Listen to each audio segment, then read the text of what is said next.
మీ ఎలాంటి వ్యాపార ప్రకటనలకైనా వెంటనే మా ఛానల్ సంప్రదించండి. అందరికీ నమస్కారం. ప్రస్తుతం మనతో పాటు ఉన్నారు ప్రముఖ ఆధ్యాత్మికవేత్త జ్యోతిష పండితులు రామదాస్ శర్మ గారు. గురుగారితో మాట్లాడుతాం. నమస్తే గురుగారు. నమస్కారం. గురుగారు, జూలై మాసంలో మిథున రాశి వారికి ఎలా ఉండబోతుందంటారు? ఎలాంటి జాగ్రత్తలు తీసుకోవచ్చు అంటారు? ఆర్థిక పరంగా, ఆరోగ్య పరంగా గ్రహ గోచారం ఎలా ఉంటుందంటారు ఈ మాసం? అలాగేమ్మా, వీళ్ళకి ఈ ద్వాదశ రాశుల్లో మిథున రాశి వాళ్ళది ఈ సంవత్సరం కొంచెం అదృష్ట జాతకమే చెప్పాలి. ఈ మాసంలో కూడా, ఈ సంవత్సరం ఈ మాసం కూడా. అయితే గ్రహగతులు చూస్తే వీళ్ళకి దశమ స్థానంలో శని భగవాన్ సంచరిస్తున్నాడు, ద్వితీయ స్థానంలో బృహస్పతి, తర్వాత తృతీయ స్థానంలో కేతువు, నవమ స్థానంలో రాహు. ఇది గ్రహగతి. అయితే వీళ్ళకి మిగతా గ్రహాల సంగతి వస్తే ఇప్పుడు లగ్నం మీద అంటే రాశి మీద రవి సంచరిస్తున్నాడు. తర్వాత 8వ తరగతి తర్వాత బుధుడు వక్రగతిలో మళ్ళీ వెనక్కి వస్తాడు. ఇప్పుడు ద్వితీయ స్థానంలో బృహస్పతి ఉన్నాడు, ప్రస్తుతానికి బుధుడు ఉన్నాడు, తర్వాత శుక్రుడు, ముగ్గురు ఉన్నారు. చంద్రుడు 2 రోజులకు ఒకసారి మారుతూ ఉంటాడు. అయితే వీళ్ళకి 2-3 తేదీల మధ్యలో, జూలై మధ్యలో వీళ్ళకి చంద్రాష్టమం అవుతుంది. వీళ్ళకి జూలై 2-3 చంద్రాష్టమం వచ్చినప్పుడు కొంచెం ఒత్తిడి పెరుగుతుంది వీళ్ళకి. అదే ఇంతకు ముందు మనం చెప్పిన రాశిలో పట్టుకుంటే వీళ్ళకి మిథున రాశి వాళ్ళకి చంద్రుడు ద్వితీయ స్థానాధిపతి. అంటే చంద్రాష్టమం అయినప్పుడు వీళ్ళకి ఎటువంటి సమస్యలు వస్తాయంటే కుటుంబ సభ్యులతో మాట పట్టుకులు వస్తాయి వీళ్ళకి. అదొక ఒత్తిడికి దారితీస్తుంది. తర్వాత ధనపరంగా వాళ్ళు చేసే ఖర్చులు వాళ్ళకి నచ్చవు. వాళ్ళ కుటుంబ పరంగా కానీ వాళ్ళ సొంతగా కానీ ఏదైతే ఖర్చులు చేస్తారో ఆ ఖర్చులు వాళ్ళకి నచ్చవు అనమాట. దాని పరంగా ఒత్తిడి ఉంటుంది వీళ్ళకి. తర్వాత కొంతవరకు ఆరోగ్యాన్ని కూడా చెప్పాలి వీళ్ళకి. చంద్రుడు కదా వీళ్ళకి, ఆరోగ్యాన్ని కూడా చెప్పాలి. సో ఈ 3 రకాల మానసిక ఒత్తిళ్ళు వీళ్ళకి వస్తాయి. పైగా ఇప్పుడు ఏంటంటే ఒకసారి దశని బట్టి కూడా ఉంటుంది. ఆ దశని దీన్ని మిళితం చేసుకుని చంద్రాష్టమం ఎలా ఉంటుందని చూసి చెప్పొచ్చు. బట్ అందరూ చూసుకోవాల్సింది ఆ నెలలో వాళ్ళకి ఏ సమయంలో చంద్రాష్టమం అవుతుంది అనేది వాళ్ళు చూసుకోవాలి. ఇప్పుడు వీళ్ళకి 2nd కి 3rd కి వస్తుంది. 2 రోజులు చంద్రాష్టమం మామూలుగా 2 రోజులు ఉంటుంది. ఆ సమయంలో కొంచెం జాగ్రత్తగా ఉంటే సరిపోతుంది. ఎక్కువ జాగ్రత్తలు తీసుకోవాలి. ఎక్కువ నోరు పంచకుండా, గొడవలు పడకుండా ఉంటే సరిపోతుంది.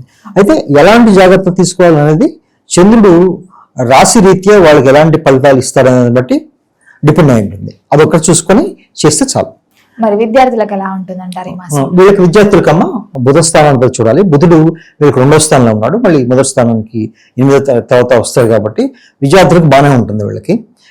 అయితే మిథున రాశి వాళ్ళకి చాలా మందికి బాగానే ఉంటుంది ఈ మాసంలో. కారణం ఏంటంటే బృహస్పతి దృష్టి శని భగవాన్ మీద ఉంది. మన 1 month బ్యాక్ దాకా, ఒక మాసం క్రితం కూడా వాళ్ళు కొంచెం బాధపడ్డారు, కంటక శని దోషంతో బాధపడ్డారు వీళ్ళు. అయితే ఇప్పుడు కంటక శని దోషం పోయిందా అంటే పూర్తిగా పోయిందని చెప్పలేం, కానీ గురు దృష్టి శని భగవాన్ మీద ఉంది. గురువు బాగా ఉచ్చలో ఉన్నాడు ఇప్పుడు. దాంతో ఏమైందంటే శని భగవానికి సంబంధించిన దోషాలు చాలా తగ్గాయి. అయితే రాహు నవమంలో ఉన్నాడు కాబట్టి దాని తాలూకు దుష్ప్రభావాలు కొన్ని ఉంటాయి. నవమంలో రాహు ఉంటే, నవమ రాశులు ఉంటే ఏమవుతుందంటే కొంచెం వీళ్ళు ఇంట్లో పెద్దల ఆరోగ్యం గురించి కొంచెం చూసుకోవాలి వీళ్ళు. తర్వాత ఇంటర్నేషనల్ బిజినెస్ చేసేవాళ్ళు ఉంటారు కదా, వ్యాపారాలు చేసేవాళ్ళు ఉంటారు, దానికి సంబంధించి కొంచెం జాగ్రత్తగా ఉండాలి. చేసేప్పుడు జాగ్రత్తగా ఉండాలి. 9వ స్థానంలో రాహు ఉన్నవాళ్ళు. తర్వాత వీళ్ళకి దూర ప్రయాణాలు ఉంటాయి వీళ్ళకి, కానీ దూర ప్రయాణాల్లో కొంచెం బాధలు కూడా వస్తాయి వీళ్ళకి. దూర ప్రయాణం ఎందుకు చేస్తారంటే వీళ్ళు ఈ మాసంలో తీర్థయాత్రలు చేసే అవకాశం ఉంది వీళ్ళు. అంటే పిలిగ్రిమ్ ప్లేసెస్కి, మంచి ప్లేసెస్కి వెళ్ళి దైవ దర్శనం చేసుకునే అవకాశం ఉంది. అది ఎందువల్ల వస్తుందంటే 3వ స్థానంలో కేతు ఉన్నాడు, శుక్రుడు వెళ్ళి కలుస్తున్నాడు. శుక్రుడు ద్వాదశాధిపతి, తర్వాత పంచమాధిపతి కూడా. కాబట్టి వీళ్ళకు పిలిగ్రిమేజ్ అంటే తీర్థయాత్రలు చేసే అవకాశం ఉంది.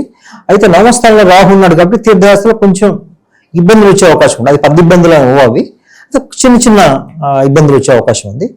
వాటిని కొంచెం జాగ్రత్తలు తీసుకోవడం ద్వారా తగ్గించుకోవచ్చు. అయితే ఈ చంద్రాష్టమం రోజుల్లో మాత్రం వీళ్ళు ఈ జాగ్రత్తలు తీసుకోవాలి. ముఖ్యంగా ఎక్కువ జాగ్రత్తలు తీసుకోవాలి. 2nd జూలై 3rd జూలై ఆ టైంలో చంద్రాష్టమం అవుతుంది కదా వీళ్ళకి. ఆ టైంలో 2 రోజులు కొంచెం ఎక్కువ జాగ్రత్త తీసుకుంటే సరిపోతుంది. మరి గురుగారు, ఉద్యోగ రంగంలో ఉన్న వారికి ఎలా ఉంటుంది? నిరుద్యోగుల పరిస్థితి కూడా ఏంటంటారు? ఏదైనా ఆపర్చునిటీ వచ్చే ఛాన్సెస్ ఏమైనా ఉన్నాయంటారా ఈ మాసంలో? మొన్న దాకా 1 మంత్ బ్యాక్ దాకా వీళ్ళకి కంటకశని ప్రభావం బాగా ఎక్కువ ఉందమ్మా ఉద్యోగులకి. అయితే ఈ గురు దృష్టి పడడంతో వాళ్ళకి కంటకశని ప్రభావం కొంత తగ్గిందని చెప్పాలి. ఓకే. కొత్త ఆపర్చునిటీస్, కొత్త అవకాశాలు ఓపెన్ అవుతాయి వీళ్ళకి.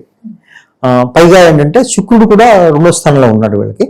పైగా రాష్ట్రాధిపతి బుధుడు కూడా 2వ స్థానంలో ఉండి ధనస్థానాన్ని ప్రభావితం చేస్తున్నాడు కాబట్టి వీళ్ళకి కొత్త కొత్త ఉద్యోగ అవకాశాలు వీళ్ళకి కనిపిస్తాయి వీళ్ళకి. అవి యూజ్ చేసుకోవాలి, కరెక్ట్గా యూజ్ చేసుకోవాలి. కొంతమంది విదేశీ ఉద్యోగాల ప్రయత్నం చేసే వాళ్ళు కూడా చక్కగా నిర్భయంతరంగా చేసుకోవచ్చు, వాళ్ళకు కూడా అవకాశాలు ఉన్నాయి. ఉద్యోగాల పరిస్థితి బాగానే ఉంటుందని చెప్పాలి. కొత్త ఉద్యోగం వచ్చే అవకాశాలు చాలా ఎక్కువ ఉంటాయి ఈ నెలలో.